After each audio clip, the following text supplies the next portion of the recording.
오늘 아침 우리에게 주시는 하나님의 말씀을 봉독하겠습니다. 신약 성경 로마서 9장 1절로 8절 말씀 되겠습니다. 신약 성경 251면입니다. 251면 로마서 9장 1절부터 봉독하게 됩니다. 이 계시의 말씀을 봉독할 때에 다 함께 하나님의 음성을 들으실 수 있기를 바랍니다. 내가 그리스도 안에서 참말을 하고 거짓말을 아니하노라. 나에게 큰 근심이 있는 것과 마음에 그치지 않는 고통이 있음을 내 양심이 성령 안에서 나와 더불어 증언하노니, 나의 형제 곧 고륙의 친척을 위하여 내 자신이 저주를 받아 그리스도께서 에게서 끊어질지라도 원하는 바로라.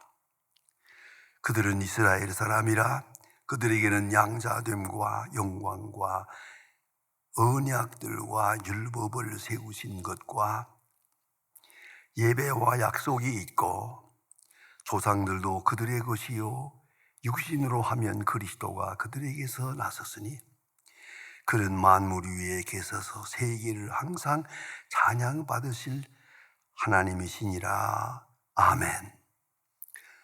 그러나 하나님이 말씀이 폐하여진 것과 같지 않도다. 이스라엘에서 난 그들이 다 이스라엘이 아니요 또한 아브라함의 씨가 다 그로 잔 것이 아니라 오직 이삭으로부터 난 자라야 내 씨라 불리운지라 하였으니, 곧 육신의 자녀가 하나님의 자녀가 아니요 오직 약속의 자녀가 씨로 여기심을 받았느니라. 아멘. 우리가 익히 아는 철학자 파스칼은 이렇게 말하고 있습니다. 사람은 생각하는 갈대다 그랬습니다. 갈대라고 하는 것은 약한 것입니다. 바람에 흔들리기도 하고 상처나기도 하고 그리고 쉽게 꺾어지기도 하는 하찮은 존재입니다. 갈대입니다. 그러나 생각하는 갈대입니다. 그 속에 생각이 있다는 것이죠. 그런 거로 인간은 생각하는 갈대, 생각하는 바가 있어서 인간의 인간된 존엄성이 지켜진다. 그 정체가 지켜진다고 그렇게 파스칼은 말하고 있습니다. 다시 설명합니다. 생각 없는 동물보다 생각하는 갈대가 좋다. 고민 없는 동물보다 고민하는 인간이 좋다. 그것이 파스칼의 말입니다. 여러분, 우리 인간에게서 빼놓을 수 없는 것은 고민입니다. 문제는 고민의 종류가 문제입니다. 자기중심적으로 생각하는 고민, 마치 어린아이들과 같아서 자기만 생각하고, 어머니를 나를 위해서 있고 아버지도 나를 위해서 있고 형제들도 나를 위해서 존재한다. 내가 우주의 중심이다 라고 생각하는 그러한 자기중심적 세계관, 그런가 하면 다른 사람을 돌보는 방, 마치 어머니의 마음처럼 그저 어떻게 하든지 자식을 위하는 마음으로, 그런 거룩한 마음으로 어머니는 어머니의 역할을 하고 있습니다. 그런가 하면 또 과거에 매여 사는 사람이 있습니다. 항상 옛날 생각을 하면서 그때 그러지 말았어야 하는데, 그런 일이 없어야 했었는데 라고 생각하면서 옛날을 되씹으며 고민하는, 그렇다고 대책이 있는 것도 아닌데 그렇게 과거에 매여 사는 그런 사람이 있는가 하면 또 끝없이 미래를 생각합니다. 허망한 미래를 생각합니다. 우리가 얼마 사는 것도 아닌데 미래를 생각하며 또 걱정합니다. 세상 걱정 다 혼자 하고 있습니다. 이렇게 살아가는 것이 인간입니다만은 그 자체가 의미가 있다는 것이죠. 그런가 하면 또한 물질에 대한 고민을 가지고 사는 사람이 있어요. 뭘 먹을까, 뭘 입을까, 그저 뭘 볼까, 눈에 보이는 대로, 손에 쥐는 대로. 근데 물질적인 것에 전심전력한 그런 마음 가진 사람인가?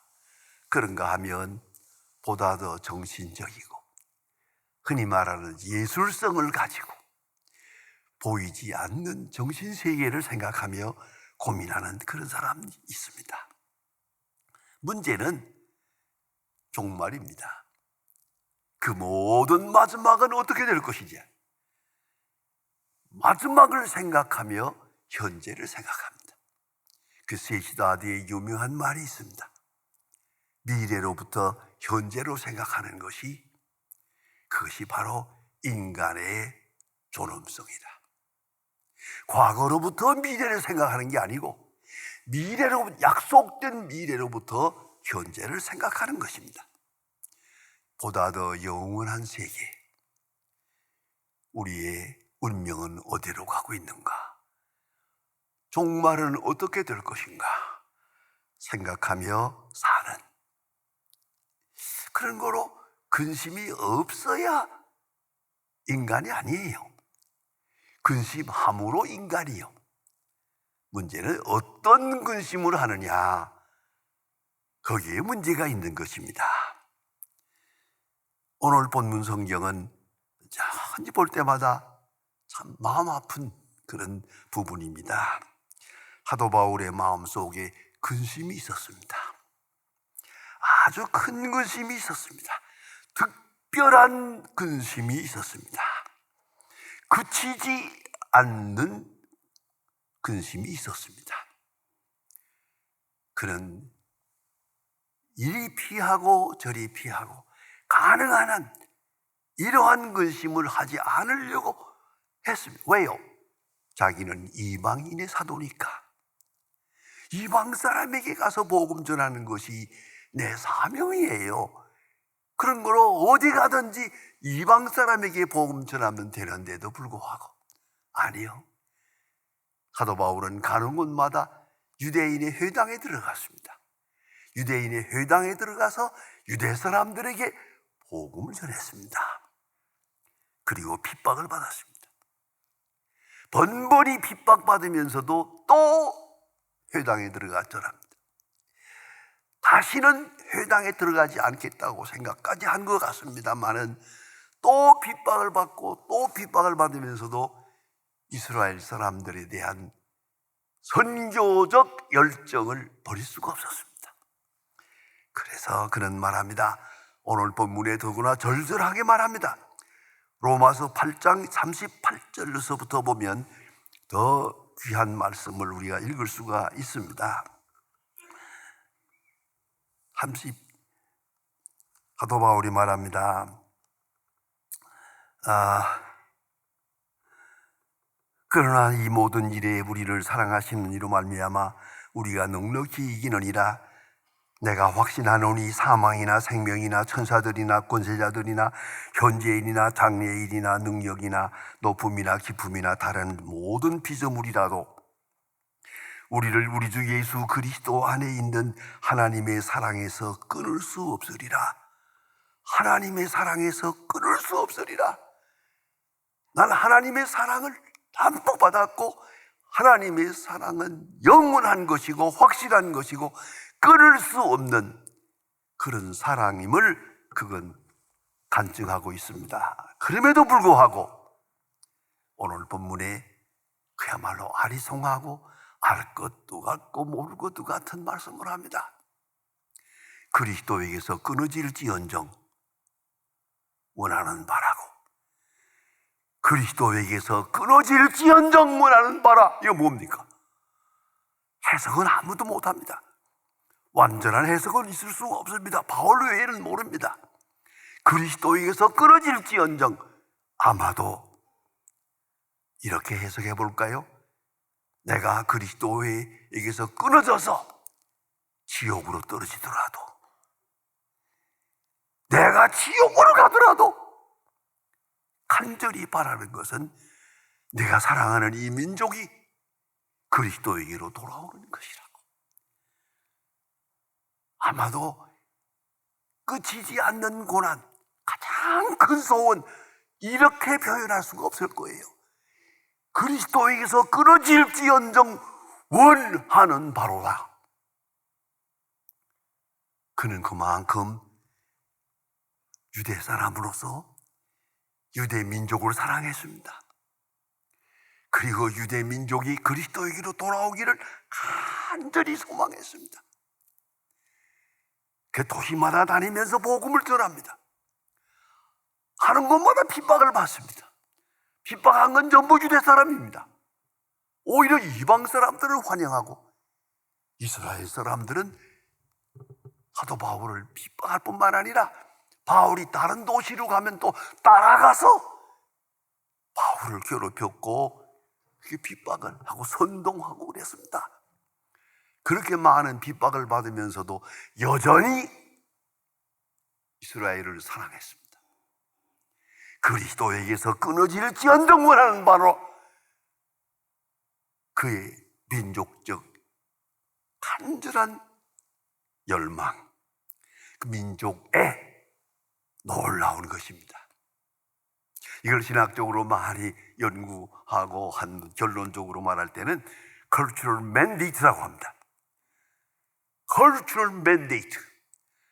하나님께서 우리에게 하나의 위임장을 주었습니다. mandate. 자, 한국 사람으로 태어났습니다. 그러면 한국 민족이라고 하는 위임장이 우리에게 있습니다. 여러분, 우리 한국 사람으로 태어났으면 한국 사람을 주님 앞으로 인도해야 할 위임장을 받았어요. 이것을 cultural mandate라고 합니다. 그렇습니다. 좀 협소한 것도 같죠.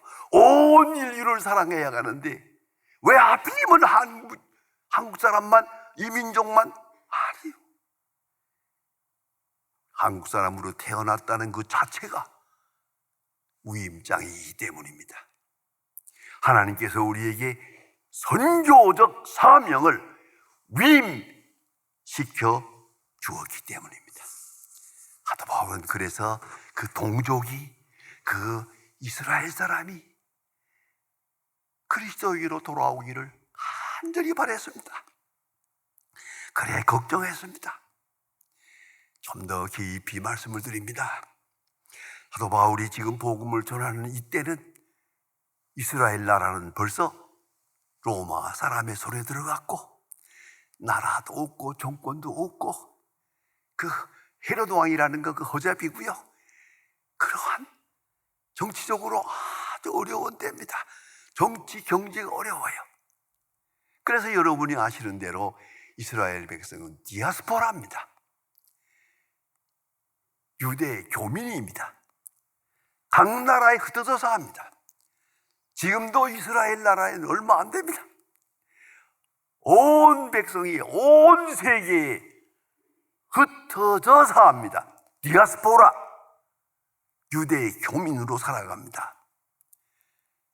그러면서 민족적 정체감을 지킵니다. 신앙을 지킵니다. 선교적 사명을 다합니다. 사도 바울의 이 근심 가만히 보면은 잃어버린 나라를, 정치적으로 잃어버린 나라를 회복하겠다는 그런 고민이 아니에요. 정치적 고민이 아니라 신앙적 고민입니다. 정치적으로 빼앗긴 나라를 회복해서 이스라엘의 영광을 다윗 왕 때, 솔로몬 때처럼 누리겠다는 그런 얘기가 아닙니다. 그는 훌쩍 넘어서서 유대 사람들이 그리스도에게로 돌아오기를 바라는 그러한 마음으로 바뀌었습니다. 선교적 열정으로 바뀌었습니다. 그것을 로마서에서 읽을 수 있습니다. 제가 신학대학에서 로마서 강의를 여러 해 동안 하면서 생각했습니다. 로마서를 쭉 보다 보면 중간에 9장, 10장, 11장, 속장 이 뚝 떨어져 나갑니다. 거기에서 사도 바울은 말합니다. 이스라엘의 종말론적 회복을 바라보고 있습니다. 정치적으로는 잃어버렸습니다. 경제적으로도 잃어버렸습니다. 도덕적으로도 잃어버렸습니다. 그러나 사도 바울은 포기하지 않았습니다. 하나님은 우리 민족을 사랑하신다고, 우리 민족은 선민이라고, 하나님의 선택된 백성이라고 자부심을 가지고 온 세계를 향해서 복음을 전하는 사도 바울의 모습을 볼 수 있습니다. 그래서 로마서 9장, 10장, 11장을 자세히 읽어나가면 뚝 떨어지게 사도 바울은 엉뚱하게 이스라엘의 영광을 바라보고 있습니다. 정치적으로는 잃어버렸어요. 경제적으로는 잃어버렸어요. 도덕적으로도 타락했어요. 그러나 하나님은 우리 이스라엘을 버린 것 같지 않다고, 절대 버리지 않을 거라고, 오히려 이렇게 버린 것 같으나 버려진 것 같은 그 속에서 하나님의 귀한 역사를 이루어가고 있다.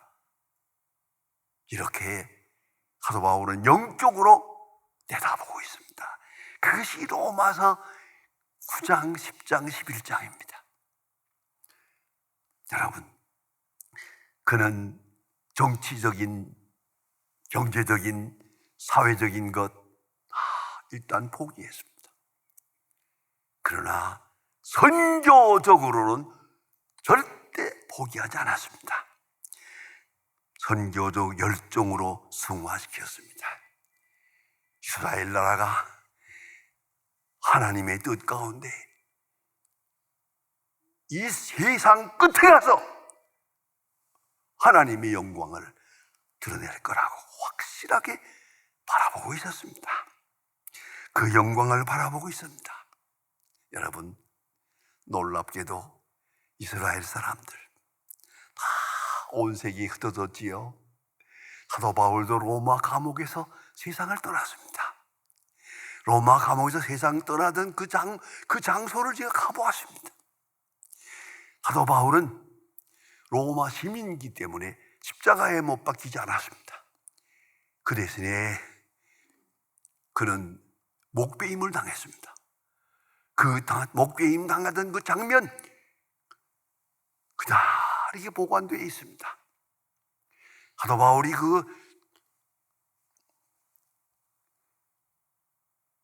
이렇게 목을 베개하듯이 놓고 도끼로도 내려쳤어요.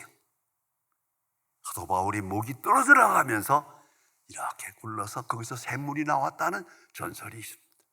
아무튼 그 현장을 제가 가보았습니다.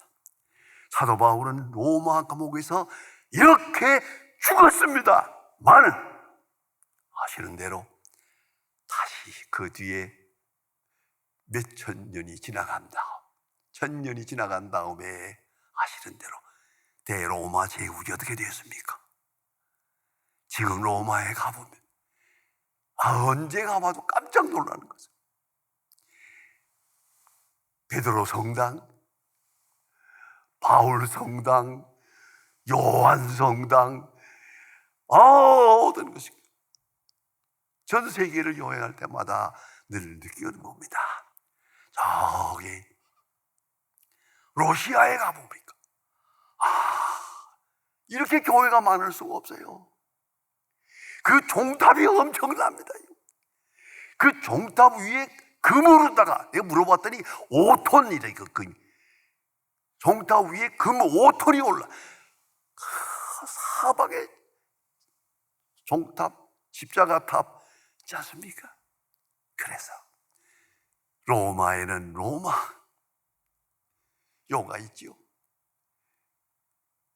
구소련으로 가면 모스크바, 이쪽으로 가보면 전부가 히랍 종교회입니다. 영국으로 가면 영국 교회입니다. 스코틀랜드 가면 스코틀랜드 교회입니다. 미국에 가면 이제 청교도입니다. 온 세계가 기독교 문화. 자, 사도 바울은 처참하게 로마 감옥에서 순교했습니다만 결국은 선교적으로 사도 바울은 로마를 이겼고 세계를 이겼고 세계를 정복했습니다. 이걸 잊어서는 안 됩니다. 사도 바울의 애국심, 그런 정치적인 애국심이 아니었습니다. 선교적 애국심이었습니다. 그리고 세계를 복음으로 점령했고요. 종말론적으로 말하면 다시 또 온 세계가 복음화되는 그 영광된 날을 사도 바울은 바라보고 있었던 거예요. 그리고 오늘 성경에서 말합니다. 그리스도에게서 끊어질지언정 원하는 바라고 간절한 소원. 그는 로마 감옥에서 죽어가지만은 그 선교적 역사는 결국은 온 세계를 점령한 것을 볼 수가 있습니다. 1919년 4월 30일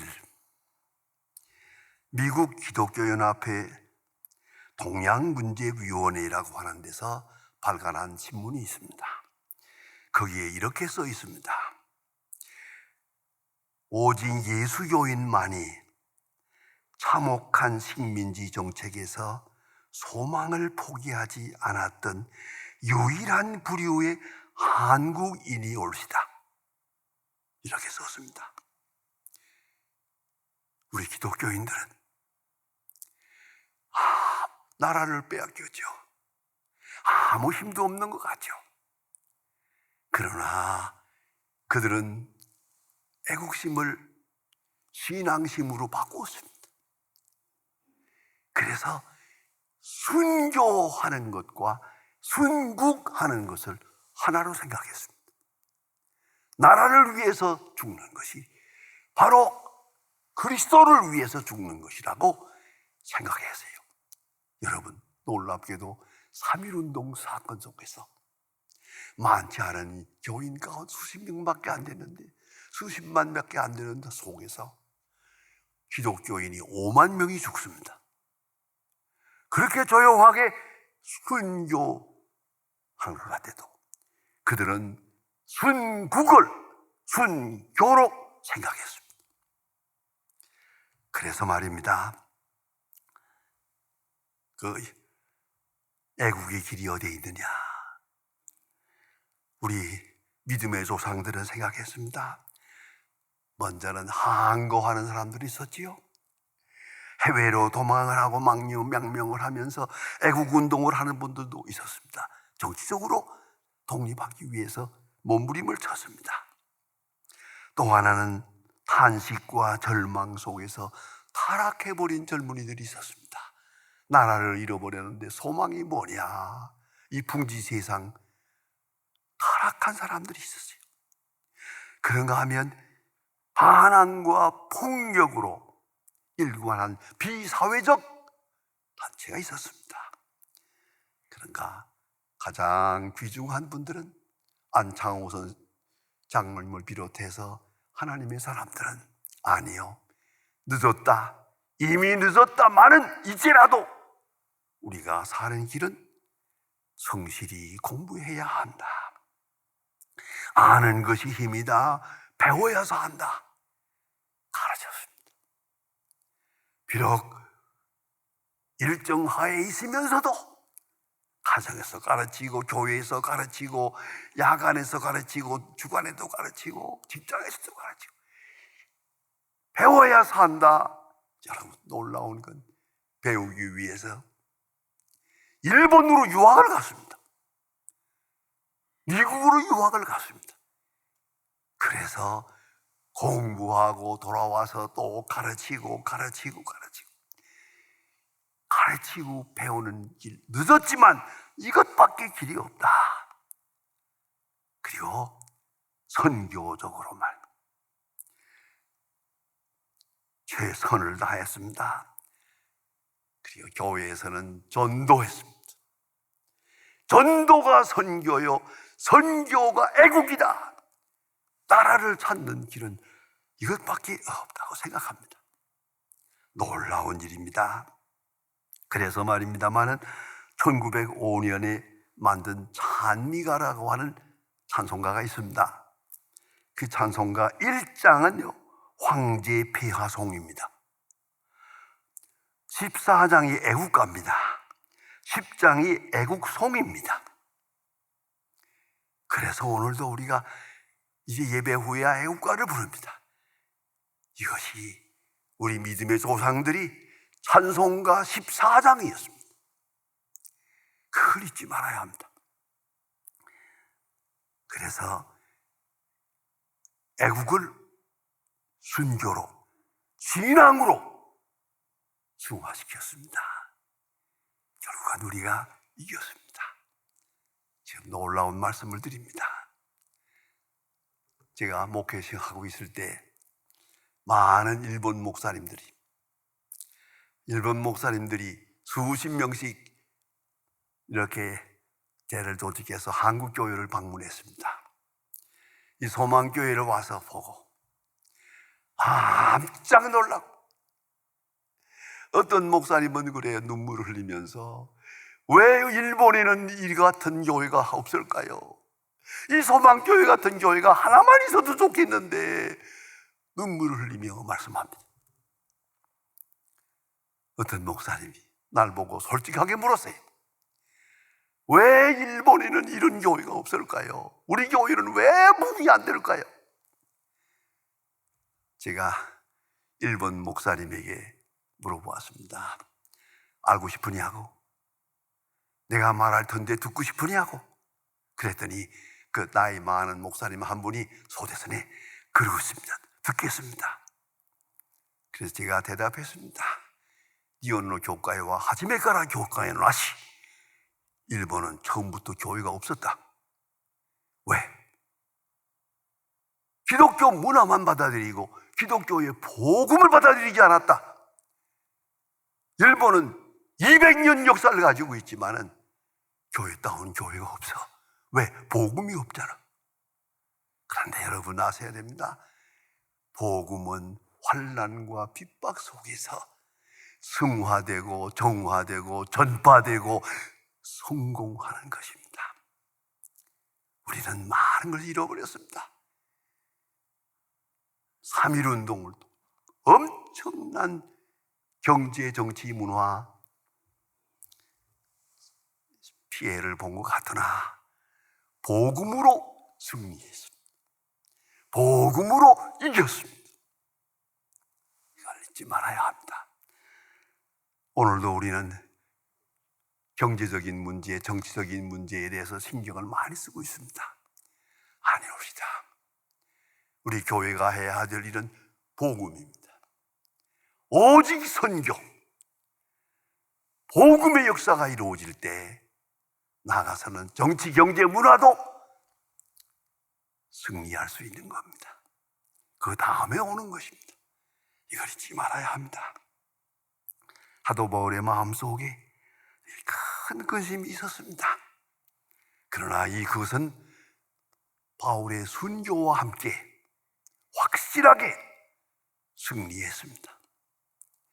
오늘 우리는 3.1운동이라고 하는 엄청난 사건을 통해서 많은 피해를 본 것 같으나 선교적으로, 복음적으로 승리했습니다. 지금도 우리가 이만큼의 교회, 정치, 경제, 문화 다 그 속에는 복음이 있습니다. 많은 주의 종들, 복음적인 주의 일꾼들이 피를 흘려가며 순교했고 5만 명의 그리스도인들이 독립만세를 부르며 죽어갔습니다. 그들의 마지막 기도가 오늘에 응답되고 있음을 잊지 말아야 합니다. 우리의 애국심이 선교열로 바뀌어서 하나님의 뜻이 이 땅에 이루어지기 위하여 다시 횃불을 올고 다시 불길을 올려서 3일 정신을 가지고 이 나라를 사랑하고 이 나라를 위하여 기도하고 이 나라를 위하여 선교하는 하나님의 사람들 되어야 할 것입니다. 기도하십시다. 하나님 아버지, 저희로 하여금 오늘도 주 앞에 예배드릴 수 있게 하심을 감사합니다. 특별히 우리에게 자랑스러운 믿음의 조상들을 주신 것을 감사합니다. 바울의 마음속에 간절한 정열이 있었던 것처럼 먼저 가신 순교하시는 분들이 세상을 떠나면서 마지막으로 기도하던 그 모든 기도가 오늘 이 민족과 이 민족의 장래에 응답되게 하여 주시기를 기도합니다. 하나님이여, 이 땅에 선교적 승리가 있고 복음적 승리가 있고 하나님의 나라와 그 거룩하신 뜻이 이 땅에 온전히 이루어질 때까지 주여 우리가 해야 할 귀중한 사명을 잘 감당하게 도와주시고 저 3.1운동 때 희생된 많은 주의 종들의 그 거룩한 기도가 오늘 우리에게 교회에서 응답되게 하여 주시옵소서. 예수님의 이름으로 기도합니다.